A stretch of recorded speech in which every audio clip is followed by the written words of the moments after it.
BMDA প্রকৌশলীর বাধ্যতামূলক অবসরের আদেশ প্রত্যাহারের দাবিতে রাজশাহীতে মানববন্ধন অনুষ্ঠিত হয়েছে। বুধবার বিকেল 3:30টায় বরেন্দ্র বহুমুখী উন্নয়ন কর্তৃপক্ষের প্রধান কার্যালয়ের সামনে অতিরিক্ত প্রধান প্রকৌশলী জাহাঙ্গীর আলম খানকে বাধ্যতামূলক অবসরে দেওয়ায় সংস্থাটির সকল স্তরের কর্মকর্তা কর্মচারী ও উপকারভোগী কৃষকদের আয়োজনে এ মানববন্ধন অনুষ্ঠিত হয়।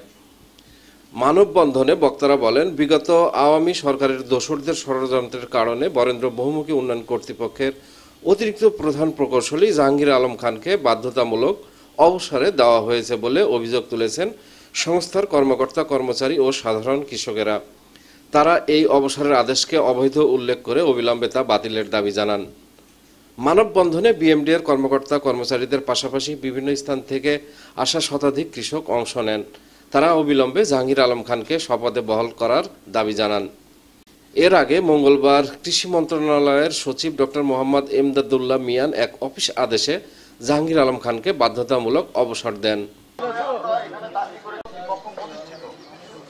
এই এলাকার আর্থসামাজিক উন্নয়নে সেই মুহূর্তে এই ফ্যাসিস্ট অনির্বাচিত সরকারের কিছু অসৎ কর্মকর্তার ফ্যাসিস্টের নিয়োগকৃত এই যে শফিকুল ইসলাম যে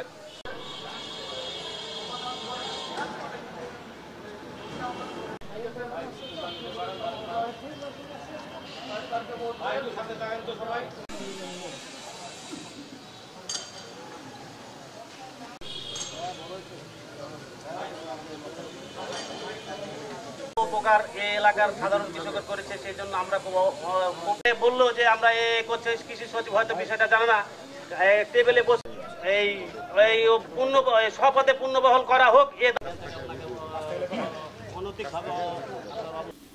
সেলিম উদ্দিন, ডেস্ক রিপোর্ট, নবরূপ টিভি।